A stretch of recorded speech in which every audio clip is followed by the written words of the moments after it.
Hi, and welcome to The Pit Lane, a Formula One podcast where we talk about everything F1. In this week's episode, we'll be discussing the Spanish Grand Prix briefly, as well as the Austrian and British Grand Prix. I am your host, Jordan Wynn, and alongside me is your co-host, Alden Kaywell. How are you doing, Alden? I'm doing well, Jordan. It's been a couple of weeks. Had some life events for us both, but we're finally back to discuss the triple header that was Spain, Austria, and British Grand Prix. It's been a busy week for Formula One and us as well. So busy with the news, busy with the races, lots going on. Yep. So let's hit the news quick and see how much we can get through here. First off, Pierre Gasly was confirmed as an Alpine driver moving forward. I believe it was a multi-year deal. Yep. Yeah, this is, they had already announced that Ocon would be leaving. It kind of opened the door for Gasly to remain at that point. It would have been pretty unlikely for Alpine to have gotten rid of both of the drivers. But yeah, I think he's staying on a 2-year deal. So he'll be in the car next year and the first year of 2026 regulations. So the bigger question is who will be joining him? Well, we got some rumors going around that. There are some rumors. There's a lot of rumors actually surrounding Alpine. So while we were away, the old team principal of Renault, which is what Alpine evolved from, Flavio Briatore, has returned to Formula One as an executive advisor to the team.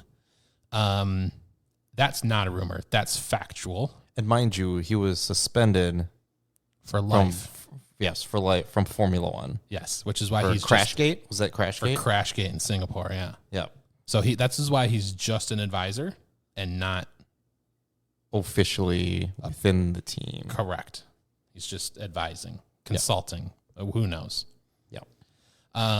But surrounding his return has come 2 other rumors for Alpine. Will Sainz join Alpine? He was there with Renault for 18 months? Yeah, it was 2-year stint. 2 years, but he went like halfway during the season when he got supplanted by Max in. No, that was in But did he go in halfway? I thought he went halfway through a season or something. Maybe because Jolyon Palmer got kicked out. I can't even remember. Okay, well, it's more than possible. Sainz might be going back to Renault/Alpine, whatever. But also Alpine may be ditching the Renault engines for Mercedes engines. Yes, that's the rumor, and that's how they believe that Sainz might be willing to sign with Alpine. That'd be crazy. Yeah, because of the engine. There have been talks before this, though, that Renault was thinking about ditching their engine department for F1 and development. So strange. Yeah, and then, there's a whole... We can talk forever about... Right, the rumor mill. You can see where I'm going with this. Yeah. But... So those are out there. We'll see where those all land. We'll see what's true. Yes. But there could be some legitimacy to the Sainz to Alpine rumors. Yep. You want to talk about sure the other driver? Yeah, let's get into Ollie Beerman. That's right. If you remember the name, he substituted for Carlos Sainz, I believe, in Saudi Arabia. Correct. In the Ferrari. I think he was like P7. Yeah, he got 6 points. Yeah, 6 points. He's still ahead of some of the others. Yeah, he's like 16th or something in the standings. But yeah, he is due. Well, he did sign with Haas. Yeah. For next year. I don't know if it's a multi-year deal or not. I honestly can't remember. I didn't hear this one, yeah. But yeah, he signed officially with Haas for starting in 2025. Good for him. And Haas. Yes. Hulk has moved on, so they're still looking for a second driver. That leads us into one of our other driver rumors. Esteban Ocon. The rumor was, rumors. You hear that word a lot. He may be going to Haas? Yes. Interesting. Yeah. And I think Ocon's just kind of looking for a seat, essentially. I mean, who isn't, right? You already told you've been dropped from your team and trying to stay in Formula One, and Haas actually looks like a decent place to go as a midfield team. This might be the only team that he could get. Yes. Yeah. Yep. Because I don't think Sauber wants him. Right. So, interesting. Do we? I want to talk about the Formula One movie that we saw a trailer to. Yeah. And then Did we'll you get to see the Brad last. Pitt on the, I did in the at Silverstone this weekend? yeah. So Brad Pitt was there. If people don't know, there is a Formula One movie coming out set in the contemporary times. So we've had movies like Rush and others that have focused on Senna. the past. This is a contemporary movie starring Brad Pitt and some other folks about a Formula One team joining. It's weirdly enough like as an 11th team when we can't get an 11th. Seems like it's not allowed. I get. Well, yeah. So clearly fiction. Clearly fiction. But he was around Silverstone because he was there. The team was there last year doing some stuff. They did a lot of. They were on the grid. They were on the formation lap. They were. And so he was in the media pen with some of the drivers this weekend. Got some weird looks from Fernando Alonso. He looked so confused why Brad Pitt was in there. And he was literally like doing his interviews while Lando was walking behind him and stuff. And it was so weird. But you know what? I guess that lends it some authenticity. We'll see if it's any good. The trailer's out. I guess Apple's been producing it.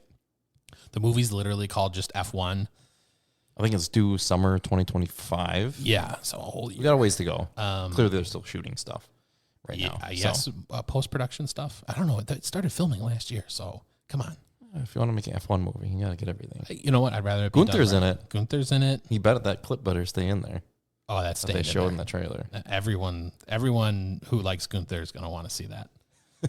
I just, it almost feels like F1 is footing some of the bill for this. I mean, surely they must, to give them access to all this, but right.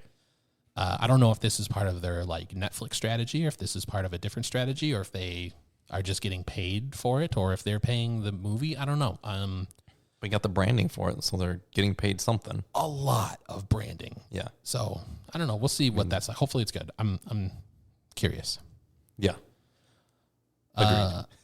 I'm not sure what else to touch on that, but no. Well, yeah, a dramatic F1 movie, and we've got some more drama on the circuit because our buddy Checo might not be around much longer. The drama is swirling. Do we want to get into that now, or do we want to wait until we get to? Yeah, let's recap his weekends in Spain, Austria, and Britain, and then maybe circle back on that. All right, because there's some drama there potentially. Let's do it. So let's start with the Spanish Grand Prix. Happened 3 weekends ago? Yep. No, quite a ways. Lando Norris started on pole next to Max. And lo and behold, Max won. But Max did not lead in turn to turn one, nor did Norris. No. Was this the race that Lando pushed Max into the grass on the inside? And they came back on. On the track. And then Russell just swooped around the outside and picked up the pieces and led the race. It's the specialty in Spain. Start from P3, right? He was P3 on the grid. That's what happens there. Get like the double slipstream. He's gone. Passed them both. Seen it a few times. Yeah. He was only there for what? About 5, 6 laps? I think it was like 3 laps. Okay. Maybe. Yeah. And Max was past him already. But this was the first weekend that Mercedes was able to use their new front wing. Yes. Which is why Russell started P3, and I think Lewis started P4 or P5. Yeah, he was up there too. They qualified very well. They had pretty good practice sessions all weekend. So the car, it almost seemed like this new front wing unlocked a little something. Yeah, and they got to feel it out and kind of get everything, all the data from it and stuff. So one weekend's not going to be enough to get the full potential out of it. Right. But it was a huge starting point for them brought it going to forward. Monaco. But maybe, I don't know. Yeah. I think you're right. And then this was like the first circuit that... a real circuit exactly, where you get the full effect of it versus Monaco where you're 90, 90, 180, 90, 90. Yeah. So that was pretty exciting. We had a very exciting first 3 corners. Russell pulled out in front, but then... Max went by. And I think Lando went long on both of his stints. Yep. Everybody did I don't want to say everybody, but just about everybody optimized the 2 pit stops. Yep. And Lando went long and just came back in the end with the tires he had and ended up second. He was gaining on Max at the end as well, but ran out of time. Ran out of laps. Hamilton ended up finishing 3rd. So we had a Verstappen, Norris, Hamilton podium. Vernorham. It's not as good as the Ham Verbot. No. Doesn't sound as good. No. Rip. But that was Spain. I don't think there were very many surprises that Verstappen won. He looked good all weekend. I think the surprise there was A, Russell was leading into turn one, and B, that Norris had such a bad start. Yeah. Yep. If Norris hadn't had such a bad start, you just like take his overall race time. You think, all right, he finished 2 seconds behind Max. If he had a could have better won start, that race could have won because that he was race. stuck behind Russell in that first stint for a little bit. Yes, he was. Yeah. And then once Russell pitted, he was let go. free, and then he was doing fastest lap. And I think that's important to keep in the back of our mind while we go through the next couple of races here. Norris had an opportunity. Yes. Let's get into Austria, huh? Should we just move along here? Exactly. So a week later, Austria. Sprint weekend. Love a sprint weekend. Especially in Austria. I feel like that's a good place for it. Austria and Sao Paulo is where there should be sprints. Nowhere else. Nowhere else. Zero other places. Yeah, sprint race was good. Opening laps. I think Norris started second right behind Max. Piastri was third. The McLarens were fast out of the gate. Norris actually got past Max, I think, on lap 4 or 5, going up to turn 3. And going back down the hill, I think Max got him back, and Piastri slipped through as well because Norris ended up going wide as he left the door open for Max. Yeah, he was just kind of not on the right line. Piastri slipped past him. That was like that wasn't even lap 1 though, was it? That was like it was like 4 or 5. Yeah, of the sprint. It was early, but yeah, they stayed within DRS zone of Max for probably, I don't know, 10 laps or so. Okay, I think combined Norris and Piastri, and then Max ended up driving away where Piastri and Norris had to start conserving tires. I think they burned them up trying to get by Max or keeping up with him to keep Russell and Hamilton behind. Max ended up winning. Piastri second, Norris third. So not a Max nor Ham. But it's a sprint weekend, so does it really count? Nope, but I think the key thing here is Norris had another opportunity. Yes. Didn't get it. So about 24 hours later, we then had... Do it again. We had, right after the sprint race, we had qualifying for the race, which was pretty interesting because turns out that the fastest drivers were, again, Max, Piastri, and Norris. Yep. I don't remember the starting order for the race, but it was pretty much the same. It was either Max or Norris first on pole, but basically the same thing shook down. Yep. The Mercedes, again, were quick. This new front wing seems to be doing them well. It was hot in Austria. Air temp was quite warm. Yeah, it's usually hot. Usually it's not raining. It's hot there this time of year. And it's sort of been an Achilles heel for the Mercedes team in the past where like they have had cooling issues here at the... Power units overheated. Yeah. I remember Bottas having to retire a few times. Even Sainz last year, I thought that's not a Mercedes, but his Ferrari engine was on fire, yeah. The little bit thinner air up there, so cooling is different. But, boy, was that race interesting. So all the action. There was a lot of action, but lap 64, Jordan. Yeah, so Norris has been catching up to Max and putting pressure on him within DRS, putting on a few moves, trying to get by. Max moved a little bit in the braking zone a couple times. A little sketchy, but nothing too crazy or egregious. Not like the 2021, title fight days with Hamilton and Verstappen. Not quite that. Lap 66, they're going back up the hill, turn 3, where Norris tried to make a couple moves already. And Max slowly, and it wasn't even egregious. It was a slow drift to push Norris further on the outside. Because Norris was next to him. He was.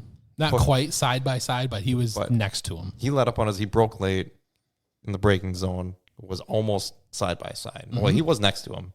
Not exactly, but contact. And it wasn't that much contact, and normally you'd get away with this.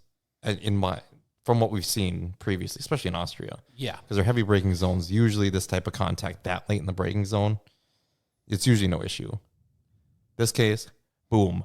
Both drivers have blown tires. Flats. I think Max was like a front left. and Norris's rear was right. a rear right. It was weird because they made contact the second time coming out of the corner as well. And so Norris had essentially no drive because his rear was shot and essentially didn't have a tire back there where Verstappen could keep going, but, And then on the stretch from turn 3 down to turn 4, Verstappen runs Norris onto the grass. Oh, yeah. So they've switched sides now. Norris was on the outside of turn 3. He's now on the inside of the circuit going from 3 to 4. Yeah. Max is, whether I don't know if either one of them was out of control, but both of them are trying to hang on, but also get the power down because this is the back straight. And Verstappen runs them onto the grass. They both get back on the center of the circuit, but it's clear now neither one of them can take entry speed. Neither one of them can get exit torque. They both need to pit. Get tires.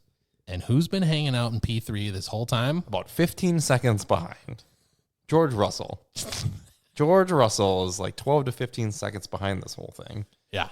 And comes around the corner. Oh, look, there's the two people in front of me both have flats. Just cruising down the road. Piastri I believe, is behind Russell as well. And George, I think, there's like 5 laps to go at that point? 6 laps? 6 or 7, yeah. Yeah. He passes them into like turn 9 or like on the area between 8 and 9. Yep. And then now all of a sudden he's in the lead. He's coming down the main straight. He's going through turns 1 and 2. Toto's in his ear. Toto's talking to him as he's braking the car. He's not even talking to him. He's like yelling at him. Go, George. You can do this, George. It's your race. Oh, that was great. Meanwhile, Toto afterwards, it's like, that was the dumbest thing I've ever done. What I think was clear, everyone in the team was very excited. They found themselves in an opportunity that they weren't expecting themselves, but having ran their race exactly as they're supposed to do, by being in P3, doing the right things at the right time, not getting complacent, staying active, staying focused, they put themselves in an opportunity to pick up. They capitalized on someone else's missed opportunities. So, and Piastri was catching him at the end too. Yeah, Piastri ended up second. Yeah, and he was gaining on him at the end. Just also ran out of time. Yeah, I think McLaren was probably the fastest car that weekend. I think so too. Yep, it was. Max was the fastest driver. McLaren was the fastest car. Yes. Sainz rounded out our podium. P3. Yep, Piastri had contact with Leclerc that weekend as well on turn 1, I believe. Correct. He broke his front wing. Leclerc had to pit lap 1. Yeah. I think it ruined Leclerc's race. It's a theme essentially for the last 2 weekends. Yeah, we can get into that. But so let's go by team. Mercedes. Russell wins. Right place, right time. Yep. Brought it home. Hamilton, 4th. Yes. He had some damage. Did he? Yeah. They showed his side pod, and I think there was a hole in the backside or something. Oh. I think that was Hamilton. Okay. Or Checo, one of the two. Checo definitely did. Both of them had damage. Okay. I might be misremembering which had damage where, but both of them did. Okay, so that's 1st and 4th for Mercedes. Yeah. It's a good weekend. Max, I think, ended up 5th. Yep. After the pit stop, Lando didn't finish. They retired the car because his rear tire just tore apart and ripped up his floor and side pod. That was toast. Piastri, like we said, it was 2nd. Sainz 3rd. I think Checo was 7th. Behind was 7th. Hulk. Yep. Hulk was 6th place. Sorry, I'm skipping around here, but yeah, Hulk was 6th. That was a great finish for Haas. K-Meg was 8th as well. This was the highest points finish for Haas since Austria 2 years prior in 2022. With the exact same result for them. Exact P6 same result. and a P8. 2 different drivers. Drivers. I think Mick Schumacher was the P6 that weekend. Yes, Mick and K-Meg was 8. K-Meg, yeah. Okay, Mercedes 1st and 4th, McLaren 2nd and DNF. Piastri was 2nd, Norris DNF. Ferrari, Sainz P3, Leclerc P11. He's the one who had some damage, like you mentioned. Yep. Red Bull, Max P5, Perez P7s. Like you said, Perez had some. He was the one with the side pod. Side pod damage. Yeah. Haas P6 and P8. Wow. Unbelievable. Ricardo finished P9. Ricardo had a really strong weekend. Yeah, I can't remember what happened in the sprint race. I think he finished in the points in the sprint. Did get one there? One, I can't quite recall, but Yuki was nowhere in the race, P14. Don't know if he got in an accident or just like had a rough go of it with the car. I think his qualifying was bad. They also, RB brought some upgrades to Spain. And that didn't really work. No. And so they were kind of like doing an A-B in Austria. That's what it was. Yeah. I think Yuki went back to the old spec, I want to say. I don't recall. One of them for sure did. One of them did. So your favorite team, Alpine, Gasly finished P10, Ocon P12. Ooh, that's my favorite order. Aston Martin were absolutely nowhere. P13 for Stroll. And honestly, that was a good finish for him. Alonso P18. He did run into Zhou, but that car was bad. That all weekend. Yep. Williams P15, P19, Albon, and favorite American Logan Sargent. Yep. Sauber still with no points on the year.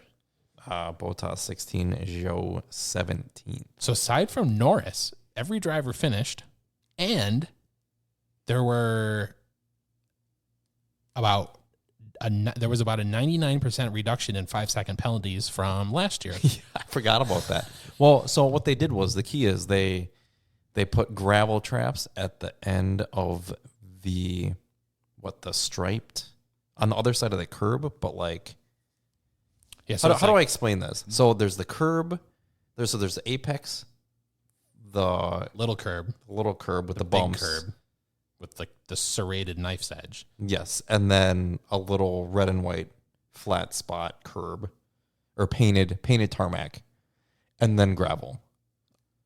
Right? I thought it just went straight from the biggest curb to gravel. No, I think they had a little strip. Okay. If I remember. I could be wrong. But either way, there's gravel much closer to the track where you can almost not get a car's width outside of the white line to the gravel. Because I think Piastri got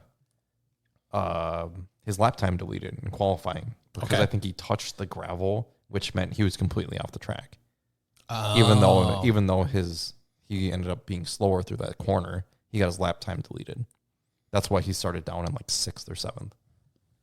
But anyways, yeah, it made for the penalties. There was, like you said, there was almost no penalties. I think during that battle, they were talking about Norris was about to get a 5-second penalty.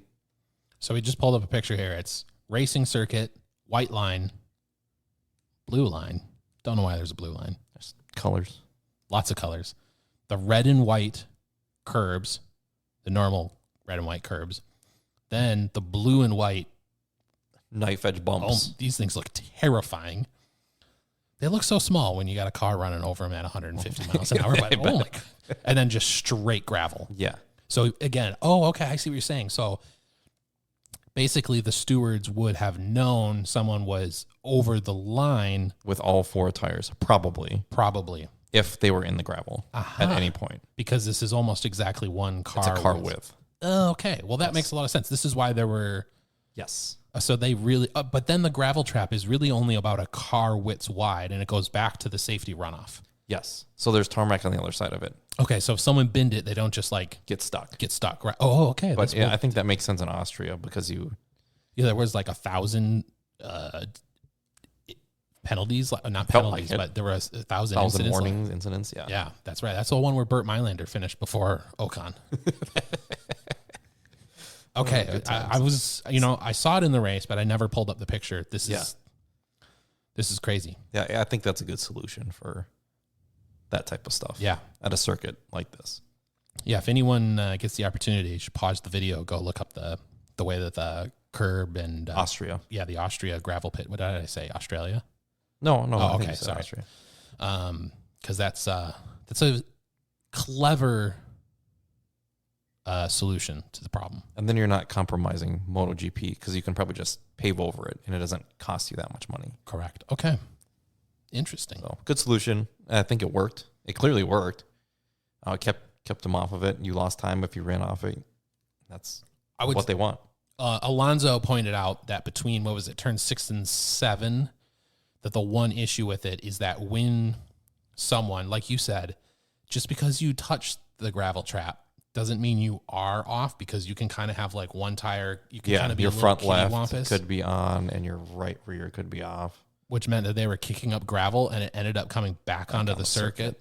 It's pretty dangerous. I wouldn't want a car in front of me running over the gravel and shooting it up at me. Right. Should have done the windshield, huh? It's on the Halo. IndyCar. They could do both. They could. They could do both. You could solve for two. I wouldn't want a scratch on my windshield. Yeah. And couldn't see either. Couldn't see. Well, you can't see already. Dangerous. Yeah. What do you do? What do you do? All right. So that was Austria. It's a good race. Big accident. Key takeaways from this race: McLaren is starting to look like the fastest car, but Max is still looking like the fastest driver. Yes. Norris, Fastest team, strategists, everybody. Yes. Yeah. Max is the fastest driver because of all this as well. Yes. Yeah. It is. You can't have one without the other. Correct. But another key takeaway: Norris again looks like he had an opportunity to win and didn't. And then, to be fair, it might have been taken away from him a little bit. Correct. This time, I think having the speed's there. The McLaren's fast. Yes. Specifically in this race, it might have been taken away from him, but that's now 3 races, including a sprint in there. So 2 plus a sprint. Yeah. Where he finished 2nd, 3rd, and DNF. Yeah. Okay. Takes us to the British Grand Prix at Silverstone. You want to talk about some liveries here? Oh, yeah. We got to start the weekend with some livery chat. Well, which one do you want to start with? The egregious one or the one that's just kind of... Let's do the really good one. Let's do the good one first. Well, which one's the good one? The Williams one. Yeah. Yeah. All right. So Williams on their engine cover. Yeah. I feel like it's bigger than last year's. It's definitely bigger than last year's. Yeah. Yeah. They Union jacked it again, both sides. Mm-hmm. And well, the nice touch was that they had all the Williams employees' names on it, right, within the Union Jack colors. Which over 1,000 names, creating the effect of the Union Jack. Yeah, it looked good. It did look good. It's better than the tearaway one, I think, is what they did last year. Oh, the one where it was like a gradient sort of transition. Yeah, where it was like ripping off that. Yeah, didn't like that either. But this was nice. This one was nice for their car. I wouldn't want it on my car. Correct. Side note, they made an American 4th of July weekend drive a car with a big Union Jack flag on it. In Britain. Yes. Of all places. July 4th. Side note, again, he had a really good weekend by his standards. So I don't know if there's something we don't know about, but let's. Oh, we got to give him back in the same car, with the same livery next time out in Hungary. He's got to have the Union Jack. Yeah. No. See if it pays off. Yeah. Will you just give like Sargent a dose of Britain and he like gets faster? I don't know how we want to work that one out. I don't know if we want to, but that's how it is. I think if we could choose, we would want Sargent to stay. We want him to do well. Yeah. We want him to do well. I think they've been kind of talking about maybe mid-season getting rid of him after the break. Oh, that's more rumor, yeah. Yeah, we'll get into that probably in a week or two. Okay, now this other one. Red Bull. Yeah, I feel like you can't tell even on their card that it's a new livery. Is that because it's so fast you can't see it? That's not it. I think I heard like Brundle or somebody talking about it on the cast or on the whatever, that it was that they're paying homage to like the camo release livery from a few years ago. Like the testing ones? Yes. No. Yeah, I know. Then I was like, what? And it was only like on the side pods. Yeah, there's a little bit more splash of red than there normally, and it was kind of blotchy. But like, there's no way you could have told me that was like the camel livery from like 10 years ago that looked super cool. It doesn't. No, it doesn't look anything like that. No, it looks like they ran through a poor animal on the circuit, and it was just drenched in bright red. Which is, I mean, they must feel so strongly about that car specifically, their branding, because they rarely change the placement of the words Red Bull, the Red Bull itself. or anything any of that else. stuff. Any of the sponsors. I'm sure the sponsors have their contracts, right? Right. Well, But like, they don't do anything. Like Nothing. the things that like Miami last year, they had the waves through it, like two lines on the Yeah. side of the car. So, cool. Vegas, they had like The only one that gets any credit is the Japan all white that they didn't race in Japan. yeah. Well, I think they did it in Turkey. Turkey. I think it was Turkey that year. Yeah, It did 'cause look the great. COVID year. But all those sponsorships were in the exact same place. And all they did was just take out the dark blue and put in the white, and there was very little red and white. They should have done a white this year in Japan for the last year being Honda, They should have. and they didn't. Missed opportunity. Yes, because that white was beautiful. Crisp. Yes. So I think we're in agreement that the special Union Jack Williams livery is a hit. Yes. I may even put it Agreed. at like a 8.5 out of 10. Yeah. I'd go. Yeah, I like that. That's The good. Red Bull is a miss for us both. Yeah, I think all of theirs have been misses. And I'll put that at about a 2 Three, out of 10. two? To Yeah. 3 or 2, yeah. It literally does nothing. And their regular livery's been the same. For Yeah. how It is long. it is really good though. Yeah, it is. It is. It's clean. Yeah. Looks nice, but yeah, I agree. Did anyone else have anything special? There were rumors that McLaren would show up with a chrome, or maybe I just saw some concept art and didn't read. No, they had Chrome a few weeks. I think they had Chrome in like Monaco, didn't they? They had no, they had chrome last year at Silverstone. Was that last Yeah, year? but then I think it must have been a concept artist or like a true, like the black and white sort of gradient. We're not talking Google Chrome, right? No, we're talking McLaren. Well, that's why they did the chrome last year. No, it didn't work. No, All right. I think those are the only two. Okay. Let's get into qualifying here because it kind of sets us up for the race. Briefly touch on it. Yeah, even just before qualifying, it rained all P3. Yes. So very little information going into qualifying. The circuit had basically been cleaned. Yep. Now all of a sudden it's starting to dry out for qualifying. Take us away.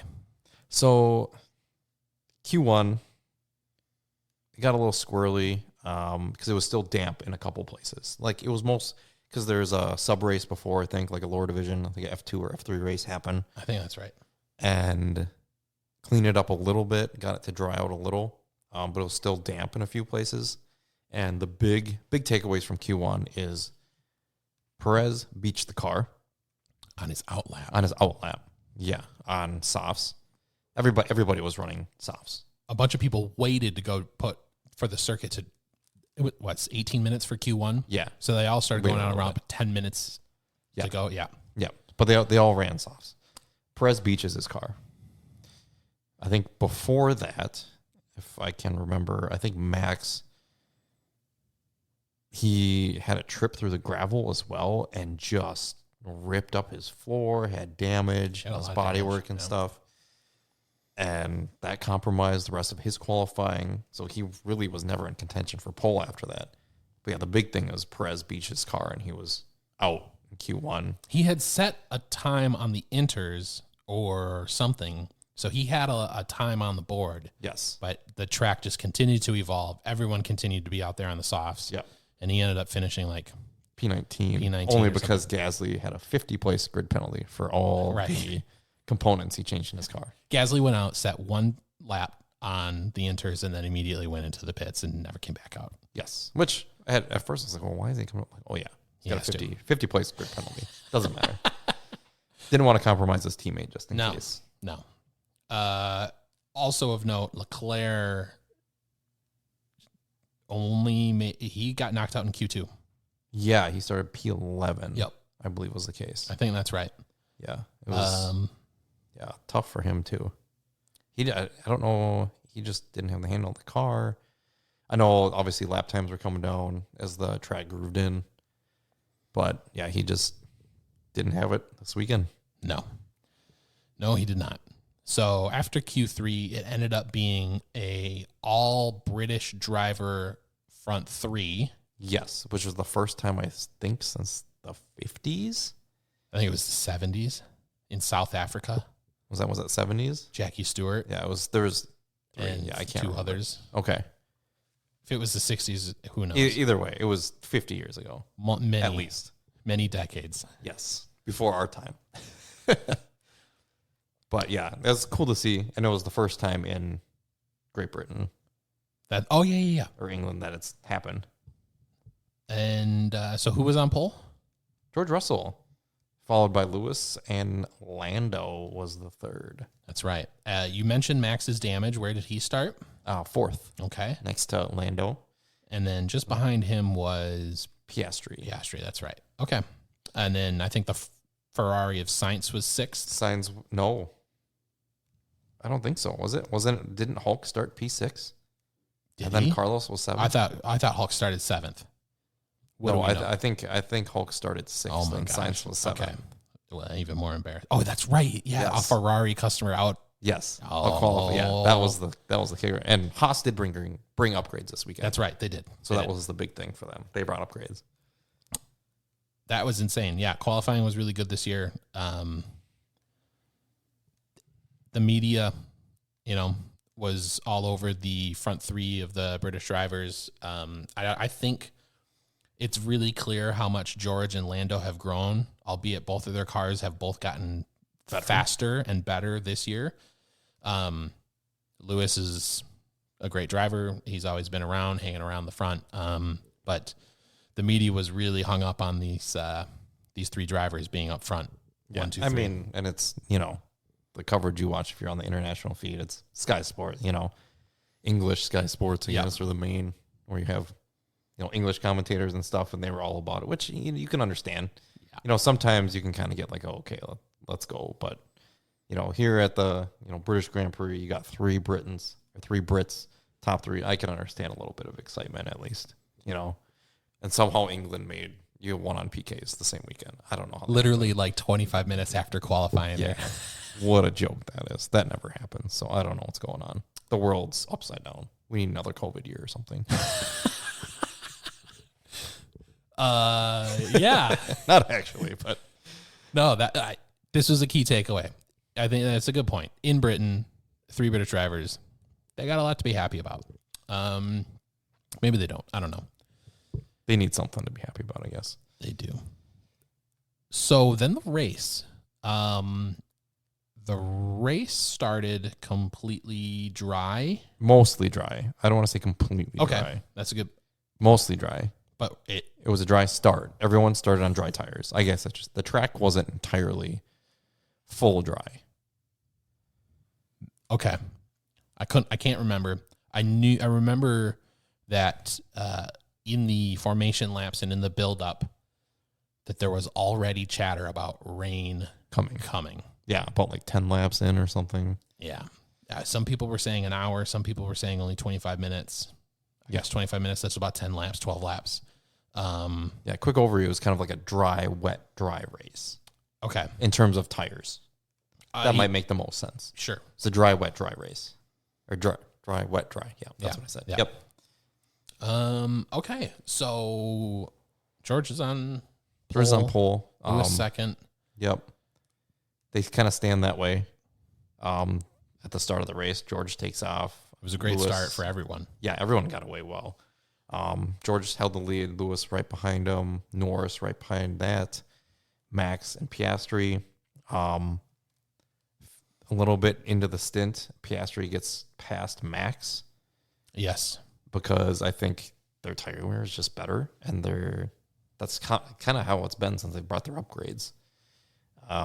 The tire wear's just been better, especially in these conditions. And I can't even remember. No, I think it was around lap 10, 11. It just ever so slightly started to rain around parts of the circuit. Yeah. Max was talking in the post-race press conference that he just didn't feel comfortable pushing the car. I don't know if that stemmed from the fact that he was carrying some leftover damage from qualifying. Would they have changed the floor? I think they did. I think they changed the floor because it was Parc Ferme, but it's the same floor. So you can change the same spec. Same floor. Okay. Yeah, same spec. He was saying he just didn't feel comfortable. Whether that meant that he didn't feel comfortable on that set of tires, he didn't feel comfortable with the fuel load, they had compromised free practice even on the first day because I think it rained. It rained in one of the practices, and then it rained in P3. So, did Max get really a race simulation in? I don't know. I mean, he's driven the car enough times to know what it feels like with a full tank of fuel. But so if he's uncertain, exactly, it speaks to the car on edge. the difficulty driving that specific car. Right. All that meant that Piastri passed him, because I think actually Max got around Norris, but then Norris passed him. That sounds right. Then Piastri passed Max, and then he even talked about how Sainz was coming up behind him. Sainz had gotten past Hulkenberg, I think, in the opening few corners. Yep. So that was Max's race. George was out front. Lewis was out front. Then the McLaren started passing the Mercedes. Quickly. Like both of them. In just a couple turns. This is when it started drizzling, though, too. A little bit heavier. Yes. So the rain started to come in. I don't know. I can't say what turns they were. I think it was, doesn't matter. George pit straight. This yes. is where it was on the Wellington straight. Yes. George and Hamilton both go off because Hamilton's right behind George at this point. So they're kind of using each other as, braking points or whatever. George goes off super wide. Lewis follows him. Norris sees it, probably slows down just enough, makes the corner, stays on track. I think he gets past one of them. I don't know if it's Hamilton at that time or who was in front at that point. I can't recall either. But I think he got past one of the Mercedes and then was behind the lead one at that point. And Piastri's on track as well. He's right behind him now. And once that condition started, I think we saw this a few weeks ago too. I don't know if it was Austria a couple weeks ago where McLaren in these conditions went really well. Or somehow I think had this was better Canada. grip. Yeah, that makes sense. They went really well in these conditions. Yeah. Yeah, because then Norris was flying in these conditions. Yep. And he was here as well. Piastri too. So they ended up being, McLaren was 1-2. Yep. Followed by Mercedes 3-4. I think Lewis passed George. I think so. And that's where they stood before they needed to switch onto the inters. However, meanwhile, yes, these four drivers plus Max are all staying out on the dry tires. However, a couple drivers further back took a gamble, saw that the track was getting wet, but it just wasn't getting wet everywhere or wet enough. Yes. So the likes of Checo, who's again down in like P15, Leclerc, who's down in like P12. Yes. They come in for inters early. Too early. Both of them. It's high speed. So high speed. It's not wet enough yet to cool the tires, so they're overheating. They're burning through these tires. Yes, those inters don't last long. There's zero grip. Like 4 laps. Yeah. I think there was one other person, maybe. I think one of the Alpines, either Ocon or Gasly. Well, Gasly didn't start because he had a gearbox issue, so he never made the grid afterwards. He started from the pit, came out for the formation lap, came back into the pit, and then immediately retired the car. Yes. So was Ocon. Yeah, it was Ocon. That must have been Ocon. But I think Ocon also started on the softs and had to pit early. Yeah. I think one of the Saubers also pitted. Joe did. Yeah. Joe started on the softs as well. Yeah. They had to get off those because they burned those up in like 3 laps. But anyways. Our memories are coming back to us. Yeah. Checo, the big names of Checo and Leclerc pitted early for inters, did not pay off. Terrible strategy calls for him. Yes. They gambled. They took the chance. It kind of looked like it might have rained a little bit heavier, but then it kind of stopped. Missed. Yep. And it kind of stopped raining. For 4 or 5 laps. That's maybe a even long 6. time to be on inters. You're losing like 20 seconds a lap. That's exactly inters versus the medium tires. Yeah. And I think once the leaders pit, Leclerc and Perez both had to pit again. Yep. To get another set of inters on because they burned them up so quickly. Yeah, and this was like lap 16, I want to say. 15, I don't know. Something in there. It was still 15, in the 16, teens. 17. Yeah. It started raining heavier, so everyone was coming in for inters. Inters. So let's talk about the pit stops. Everyone except Piastri. And let's talk about that. So I think Max pit first. I think he pit a lap earlier than the Mercedes did. Yep.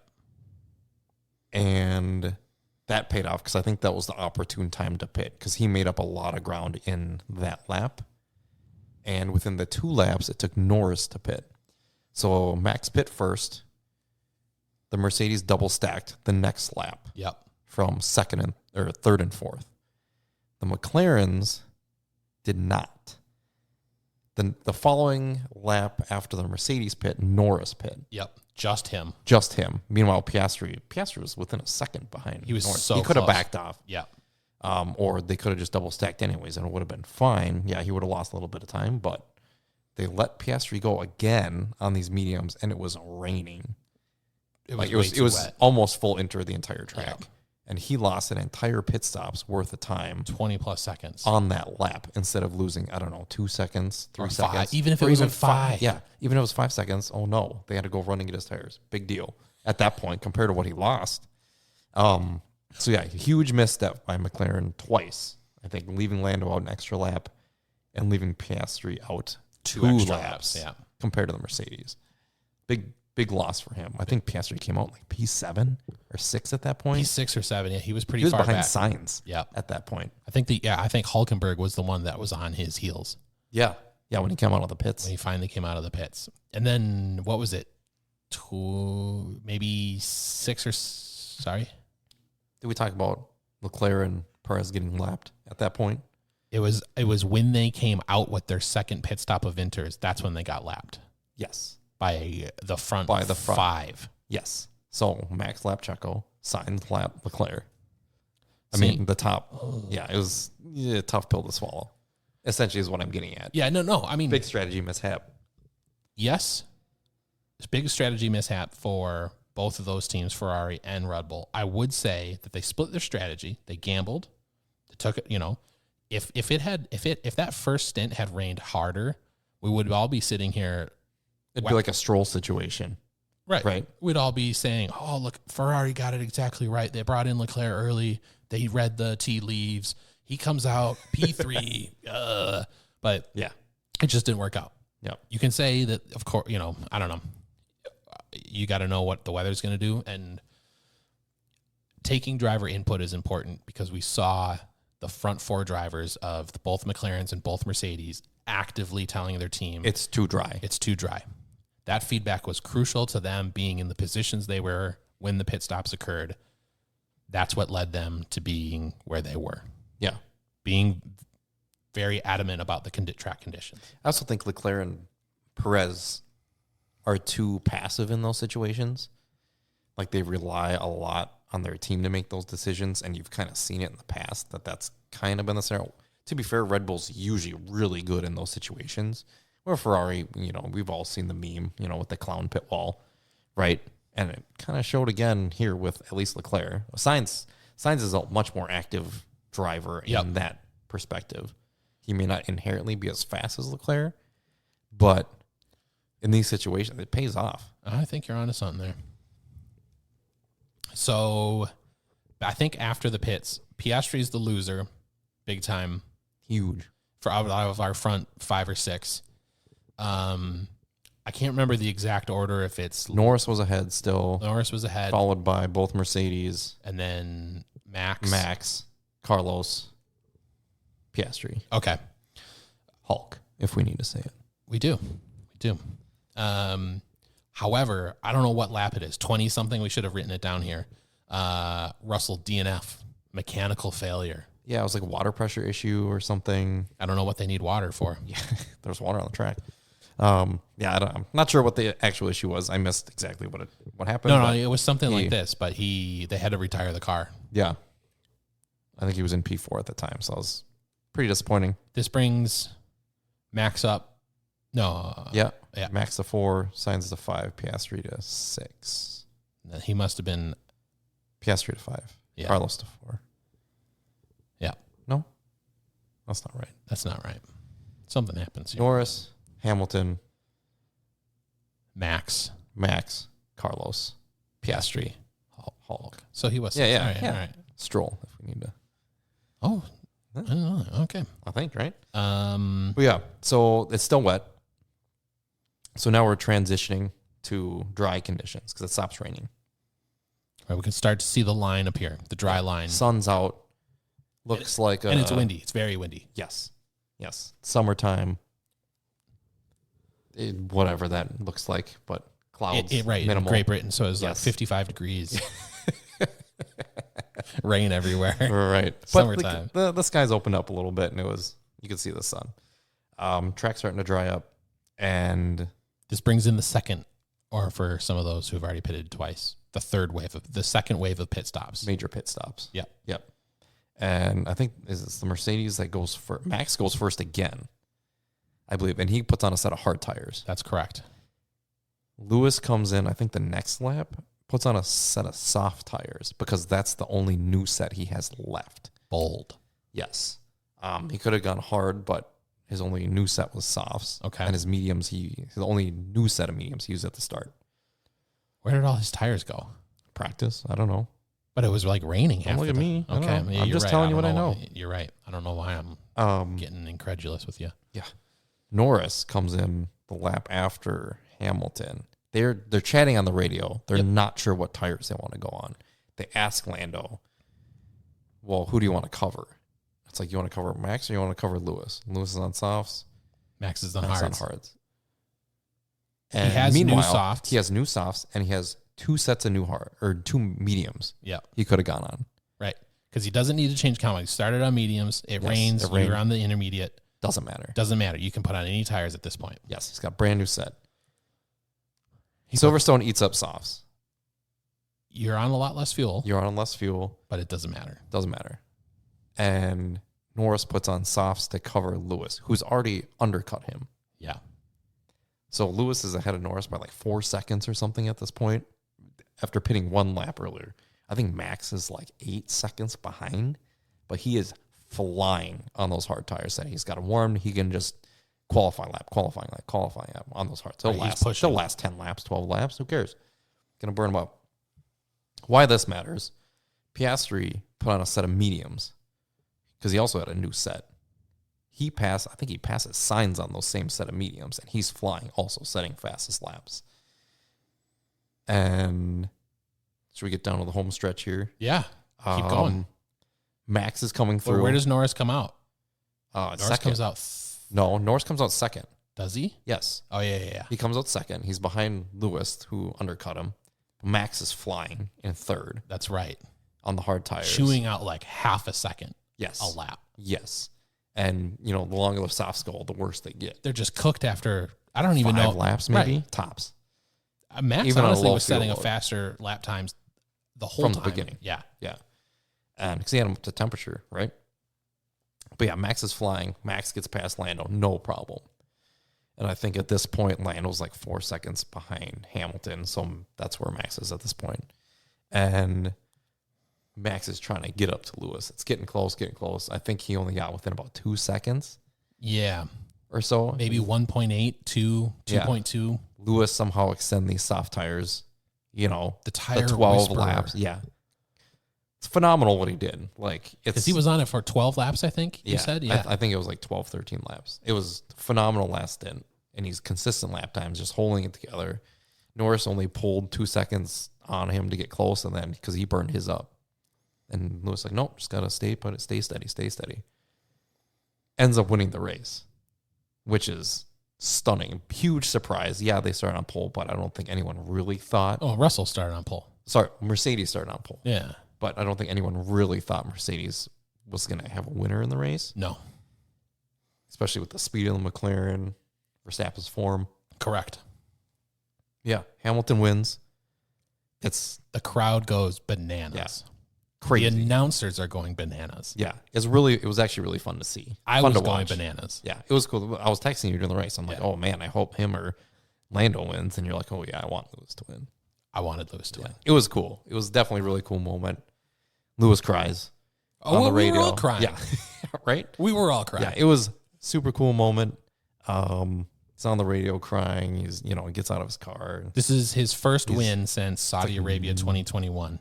Yeah, 920 some 65 days. They days. said. Yeah, it's 900 something days. It's crazy. It's his first win since 2021. We all know how 2021 ended. Yeah. This was huge, not only for Mercedes because Russell had won the pick-me-up race in Austria. I think he won a Brazil race. Yeah, I think he won that one on merit. To be fair, but Mercedes has not been a strong team since the new regulations. Lewis has been honestly out-qualified, outperformed This by season. Russell this season. Maybe his head's already kind of thinking about Ferrari, whatever. But honestly, Lewis won this race 100%, maybe not 100%, 98% by himself. Yeah. He chose when he pitted. He chose the tires he wanted to go on. He brought the car home. He knew exactly what he needed to do. That is his circuit. He owns it. Yes. He has a straight named after. They should just hand over the deed for the whole place to him at this point. Yeah. 9-time race winner At any circuit. at any circuit. This is at his home circuit. At Especially. at Yeah. Silverstone. He's the only one to do 9 time. I think Schumacher has 8. 8. So let's just think about this. Lewis Hamilton's been racing for 17 years. 18? 18 since 2007. It's a long time. He has won 9 of the 17 or 18 races. I think 17. 9 of the 17 races at Silverstone. British Grand Prix. British Grand Prix. Oh, Because there was that weird COVID year where they did 2 races. Oh, yeah. So if you want, so it'd be like 9 of like 18. Okay. Good point. But good point. Still half. Half. Yeah. Half of the times you go out, you win there. Yes. That is bananas. Yeah. It's insane. Cool to see. Crowd went nuts. Got his flag. Union Jack drove it around. They were trying to like start the interviews, and he's still like walking around celebrating, hugging his family. Why wouldn't you be? That's cool. Oh yeah, I would do that too. Yeah, super cool to see. But yeah, Hamilton wins. Max ends up P2 after storing back on his hard tires. Russell DNF. So yeah, capping off Mercedes. Lewis wins. Russell's DNF. Red Bull Max P2 stormed back. Couldn't quite bring it home. Perez P17. Tough weekend for him. McLaren P3 for Norris. P4 for Piastri. Piastri did not look happy at all. No, he considering he lost like 20 some seconds staying out on that lap, and he was 12 seconds away from the win. Just do this some quick math here. 20 minus 12. Give me 8. Okay. Is that like plus 8 or something? He would have been leading the race by 8 seconds. Interesting. Oh. Even if they double stacked. Oh. I'd be mad too. Yeah. Yeah. That kid's good. He's very good. So let's just just to cap off McLaren for the weekend, I just want to sort of talk about their last 3 weekends. Yeah. So there's 4 points events for the last 3 weekends. Yep. Spain GP, Austria Sprint, Austria GP, British GP. Yeah. McLaren had the opportunity to win every single one of those events. They didn't win any of them.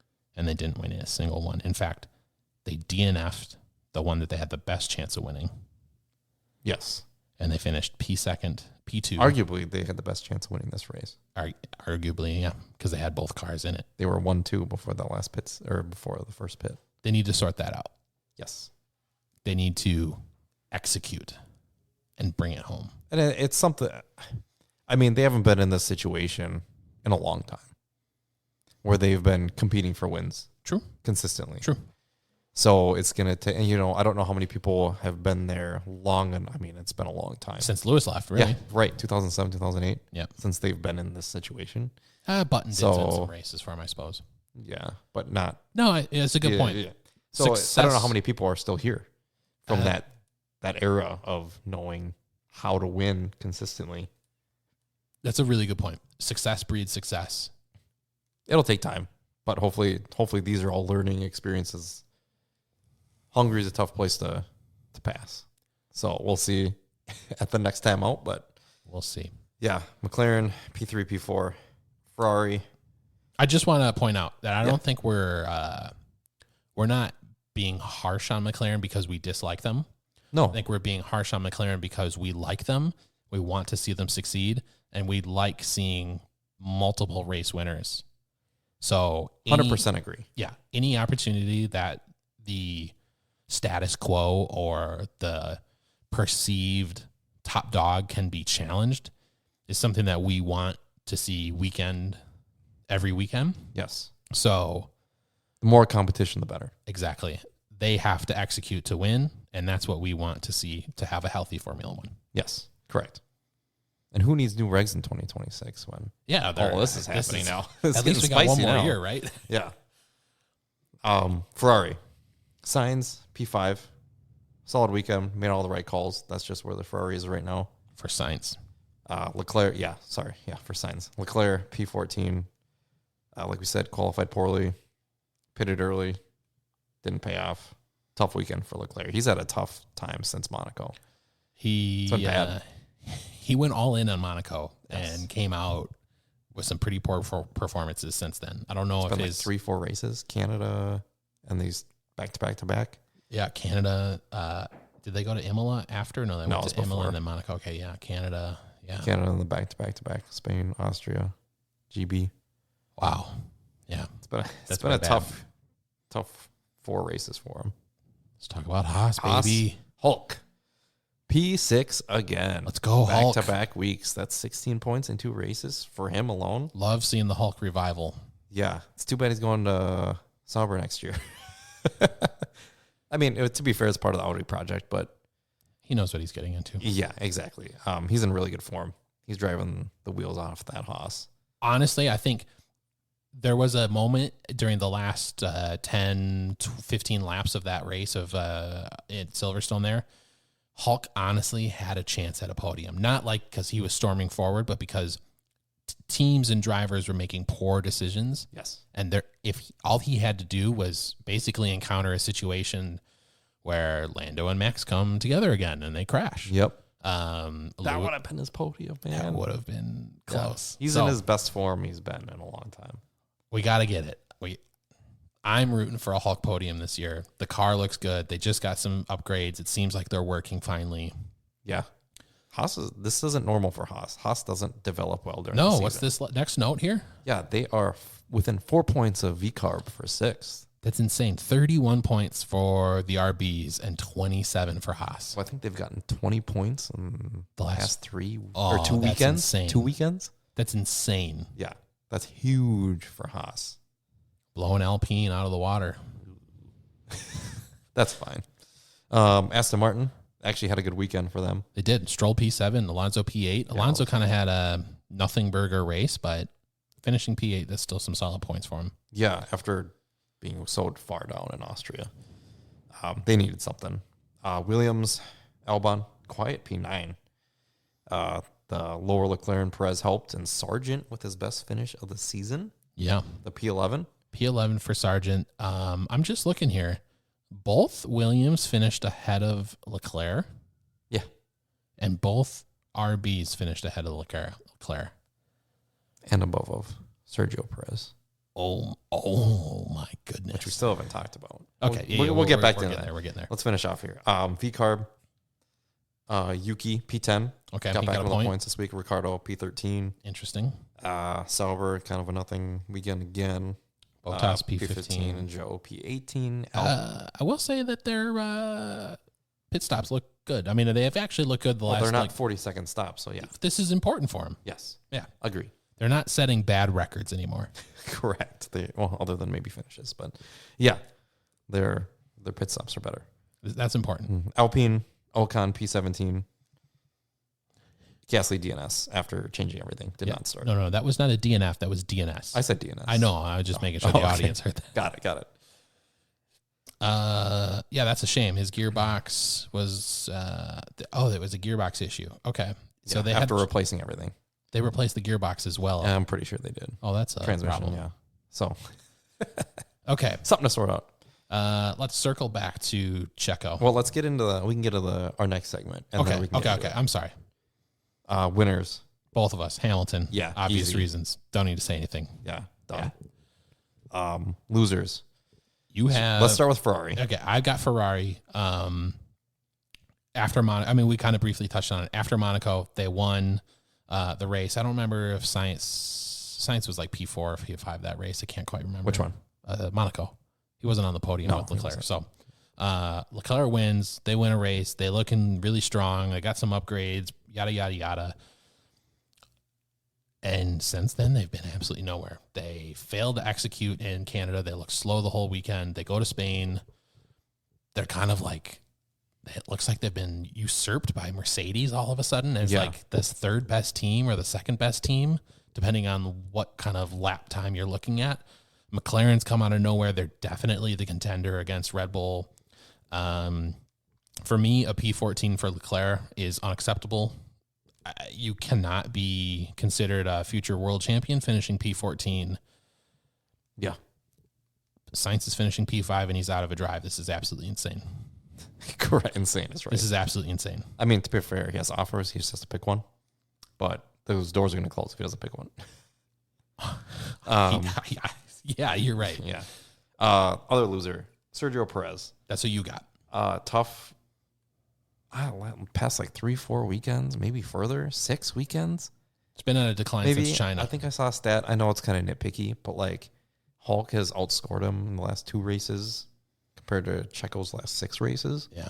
And yeah, Hulk's had 2 P6s, but like that Red Bull's faster than At the very least, Checo at the very least should be finishing P6. Yes. Ideally, he should be finishing on the podium. Yeah, podium minimum. But if not the podium, P4, P5, P6. Yeah. Every once in a while, P7, you understand. Circuit might not be your favorite or whatever. Yeah, right. Yeah, Things happen, weather, blah, blah, blah. We know Checo's not the best in the wet. You cannot finish P17. No. That's unacceptable. Yeah, he's in trouble. There's rumors that he has a 2-year extension or 2-year contract, but rumor is that like he has a clause in his contract where if he's, it's been recent. I don't know if it's real or not. It's like, if he's 100 points behind Max at like the break or at the end of the year, he could get canned. They can choose to get rid of him. Yeah. And like, I mean, it's kind of understandable to have, but like at the same point, it's like, oh man, like, why did you even re-sign in the first place if you had that in the contract? You know what I mean? If you didn't trust him enough to like, that you had to have an out. Does that make sense? No, I think it totally makes sense. It's odd. I don't know. I mean, I also don't know if it's real. Well, right. We don't know if it's real. If it's real and you're Checo, why would you sign that? I guess A, the money must be good. B, there must be something else going on. No, I think you're onto something there. But Perez has got to sort of figure out the performances that's going on, because he can't be finishing P17. And like you said, there's rumors about this being in his contract.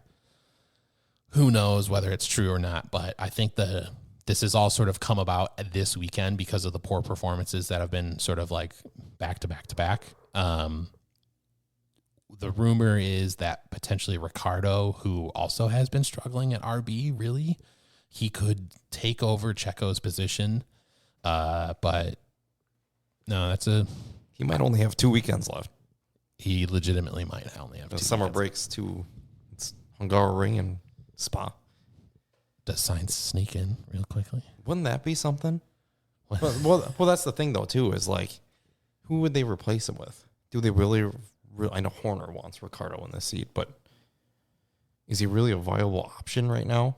I wouldn't say. I'd almost rather have Yuki. I would too. Than Ricardo. He's higher up in the standings. He's had a much better year. Yep. Give Yuki a shot. You've proven that you don't mind pulling the plug on someone like Gasly. You've shown that you don't mind. You pulled Albon on too. So give Yuki a go. You know that Daniel, he jumped ship the second that he saw Max was outperforming him. Yeah. Back in whatever year that was, 2019, 2018. Yeah, So, yeah, this is a great question. I would put Yuki in, bring Liam Lawson into the RB, give him a shot. Honestly, Liam might be the real answer. But you got to get him on the other seat. Yeah, right. Who knows? Yeah, I totally agree though. Okay, so we circled back on all our rumors. We circled back on all our news. Got some standings updates. Yeah, Red Bull leads the way still. And the constructors. Yeah, somehow that they keep gaining with Checo's poor performances. Because quite honestly, Ferrari's struggling big time. And McLaren is not capitalizing. Right. P3s and P4s do not win you constructors championships. Right.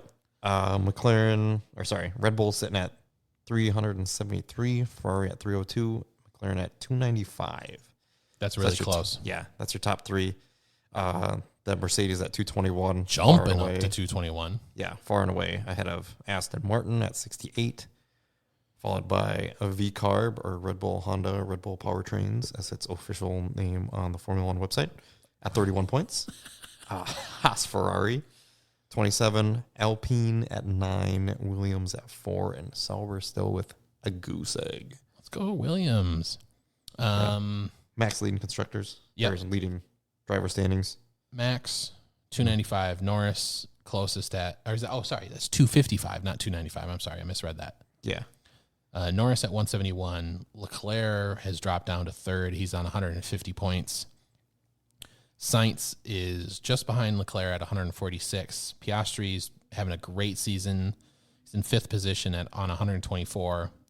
Perez, we've been talking about this Perez collapse, and yet he's still sixth, 118 points. He's got less than half of Max's points. He does have less than half, but honestly, one good weekend races, he can pass Piastri.